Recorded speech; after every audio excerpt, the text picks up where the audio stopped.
El Museo Nacional de las Culturas abre sus puertas a la cosmogonía india. Más de un centenar de piezas encarnan a dioses, semidioses, demonios, hombres y animales idealizados. Atila de tinta y plata da título a la investigación impresa del historiador Ariel Arnal, quien se acerca a la figura de Emiliano Zapata, que la prensa de la Ciudad de México difundió, dejando de lado su faceta familiar y religiosa. Para nuestro penúltimo programa del año, los saludamos desde el Monumento a la Revolución, este complejo arquitectónico planeado a finales del siglo XIX como sede del Palacio Legislativo. Sin embargo, la lucha armada cambió su destino y tras varios años de abandono fue rescatado a iniciativa del arquitecto Carlos Obregón Santacilia, quien sugirió dedicarlo a la Revolución Mexicana. Desde el Museo de Arte del Condado de Los Ángeles llega a la Ciudad de México una vasta muestra de la cultura india, en reciprocidad por la exposición Obras Colosales del Mundo Olmeca que se presentó en ese recinto. Ahora tendremos la oportunidad de adentrarnos en la antigua mitología hindú y en el budismo. Vamos a ver. Obras maestras del arte antiguo de la India llegan a México en una exhibición preparada por el INAH y el Museo de Arte del Condado de Los Ángeles, que permite apreciar el rico universo mitológico característico de esa cultura asiática a través de representaciones de dioses, semidioses, demonios, hombres y animales, esculpidos en diversos materiales o plasmados en pinturas elaboradas entre los siglos I y XIX por autores anónimos.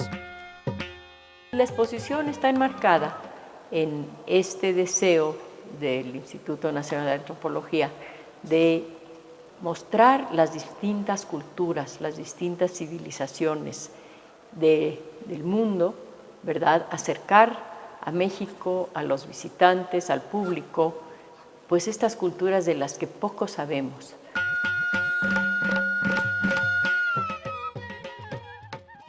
La muestra titulada Arte Antiguo de la India, Obras Maestras del Museo de Arte del Condado de Los Ángeles fue inaugurada por el presidente de México, Felipe Calderón, durante la ceremonia en que entregó una colección de 74 objetos representativos de las culturas de 27 países reunidas por el primer mandatario en sus visitas de Estado, con los que se enriquece el acervo del museo. En el mismo acto abrió al público las nuevas salas dedicadas a las culturas del Mediterráneo, Egipto y Oriente Medio. Arte Antiguo de la India, Obras Maestras del Museo de Arte del Condado de Los Ángeles, se puede visitar hasta enero de 2012, de martes a domingo de 10 a 17 horas, en el Museo Nacional de las Culturas, ubicado en Moneda 13, en el Centro Histórico de la Ciudad de México. A continuación les vamos a presentar el siguiente reportaje en el que mi compañera Karina Moreno da cuenta de la relevancia de las ofrendas, de su valor simbólico y ritual, tomando como punto de partida los sacrificios infantiles que practicaban los mexicas. Vamos a ver. Las ofrendas en México son una costumbre muy antigua que ha prevalecido hasta nuestros días. Hoy, a través del culto a los muertos, mientras que hace más de 500 años se ofrendaba a la vida. Las antiguas sociedades ofrecían sacrificios humanos a los diferentes dioses para solicitarles sus favores y congratularse con ellos en busca de calmar sus fuerzas destructivas. Tal es el caso de la ofrenda 48, encontrada por especialistas del INAH en 1980 en la esquina noroeste del Templo Mayor, cuya antigüedad data de 1469 a 1481 durante el gobierno del Tlatoani Axayacatl. La ofrenda fue dedicada por los antiguos mexicas a Tlaloc, dios de la lluvia y la fertilidad, y a sus ayudantes o deidades de cuerpo pequeño, llamados en náhuatl tlaloques.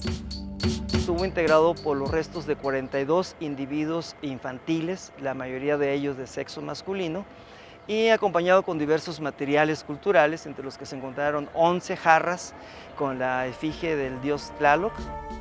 Según la narración de cronistas del siglo XVI, entre ellos los frailes Diego de Durán, Bernardino de Sahagún y Toribio de Benavente Motolinía, los niños eran capturados en guerras, comprados en el mercado de Tlatelolco o donados por sus padres para ser sacrificados, ya sea por extracción de corazón, ahogamiento, inanición o degollación en tiempos de sequía o anualmente en los ciclos agrícolas.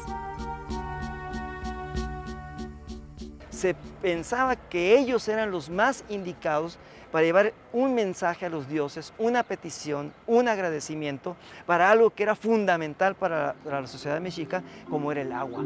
A partir de los análisis antropológicos, se determinó que al morir los infantes tenían entre 2 y 8 años de edad y que padecían diversas enfermedades infecciosas y dolorosas, entre ellas agudas inflamaciones del oído, garganta, nariz y cerebro, así como caries y patologías alimenticias como desnutrición, diarrea y anemia.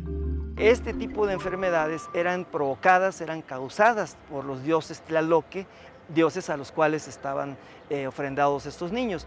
Este hallazgo ha permitido a los especialistas del INAH corroborar lo que las fuentes documentales del siglo XVI mencionaban, y ha añadido datos valiosos para entender la manera de selección de los individuos a sacrificar y los elementos que las ofrendas debían contener. El templo de Bonampak es considerado la Capilla Sixtina del mundo maya y actualmente un grupo de restauradores del INAH está logrando que los murales recobren su esplendor. El rescate del color y de los personajes ahí plasmados que narran la batalla ganada por Bonampak en contra de la ciudad de Sacsayhuamán es verdaderamente impresionante y ustedes lo van a ver.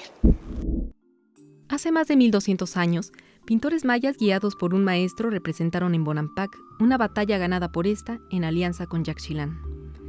En el clima húmedo y caluroso de la selva lacandona en Chiapas, restauradores del INAH trabajan en el cuarto 3 del llamado Templo de los Murales, donde retiran de los muros las capas de sales que impiden admirar las imágenes que fueron plasmadas sobre un aplanado de cal arena. Las pinturas no se ven debido a la formación de esa capa de sales. Está perdiendo todo el color, ¿sí? Y todas las formas y todos los detalles. Después de hacer pequeños resanes en puntos de pérdida de aplanado y enlucido, los expertos de la Coordinación Nacional de Conservación del Patrimonio Cultural llevan a cabo reintegración cromática sin modificar trazo alguno. Solo en algunos puntos se utiliza la acuarela, material que es totalmente reversible. Se trabaja, como le digo, toda esta parte de los fondos, se hace la limpieza y ya los personajes por sí solos empiezan a salir. Aquí tenemos una muestra hasta donde va limpio. Los murales de Bonampak, uno de los exponentes artísticos de mayor riqueza en el mundo maya, deben apreciarse en todo su esplendor y estudiarse a la luz de una imagen coherente. Así lo revela la nueva lectura que puede hacerse de las escenas restauradas en este 2011.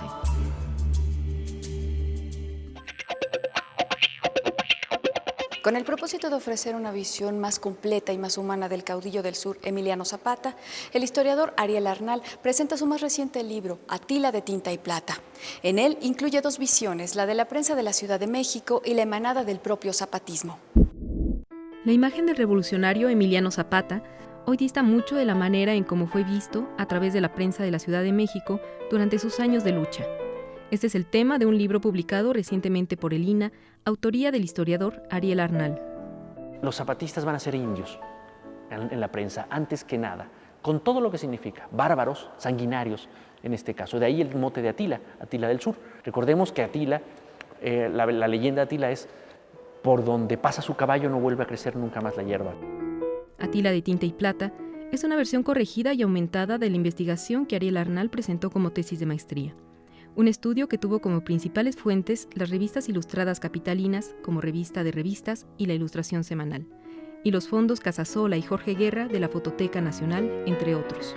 La religiosidad y la familia son 2 elementos muy importantes dentro del zapatismo, lo son en cualquier cultura, y el zapatismo no es ajeno a ello, que aparecen constantemente en archivo, en la fototeca del INAH, por ejemplo, pero no aparecen en la prensa. Arnal logró configurar el tipo fotográfico zapatista entre 1910 y 1915 desde 2 bandos visualmente encontrados, la prensa conservadora de la Ciudad de México y por el otro, el movimiento zapatista. Zapata aparece una y otra vez como un ícono popular de honestidad. Es el único ícono que nos va a ir quedando honesto hacia los años 60. A un siglo de distancia, este libro revela datos ignorados en la historia oficial, aquella que en 1920, tan solo un año después del asesinato de Zapata en la hacienda de Chinameca, convertiría al denostado como Atila en el caudillo del sur, uno de los íconos más importantes de los movimientos sociales latinoamericanos vinculados a la defensa de la tierra.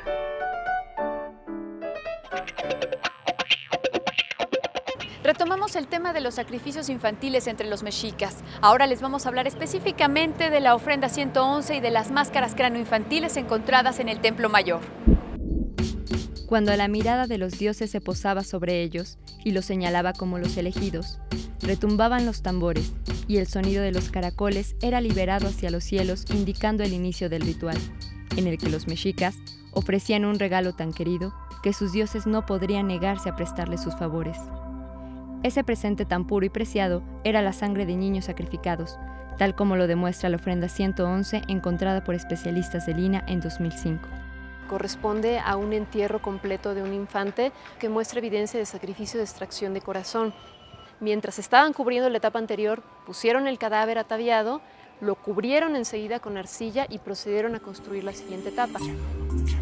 Se considera que el pequeño fue ofrendado a manera de Xiptla o personificador del dios, o bien sacrificado durante la celebración dedicada a Huitzilopochtli, en la cual los mexicas remembraban el mito del nacimiento de esa deidad.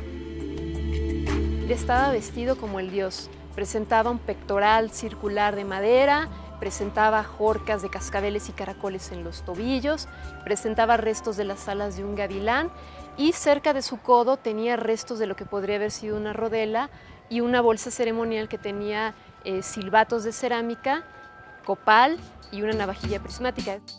Cabe mencionar también los hallazgos de 9 máscaras cráneo de niños, encontradas desde 1948 hasta la fecha en distintos contextos funerarios de la zona arqueológica de Templo Mayor, cuya antigüedad data de 1440 a 1502, y que en comparación con los elementos pictóricos del Códice Borgia, se cree son representaciones de Mictlatecutli, dios de la muerte. Muchas de ellas están compuestas por 2 individuos. Tenemos 2 casos donde tienen mandíbulas de adulto, las cuales fueron recortadas cuidadosamente por los sacerdotes para que se ajustaran perfectamente bien a la careta y en la ofrenda dieran la idea de una unidad, de que se trataba solamente de un individuo.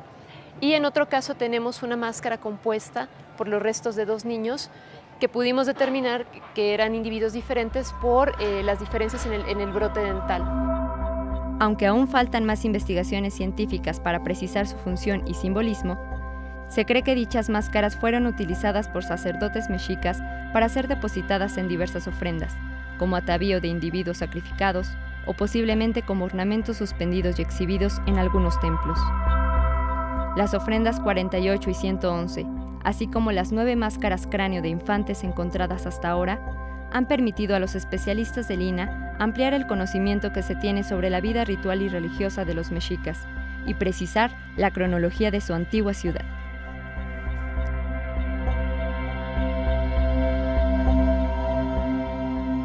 Llegamos así al final de INA Noticias y como siempre les recordamos que el correo electrónico que aparece en pantalla está a su disposición. Hasta la próxima.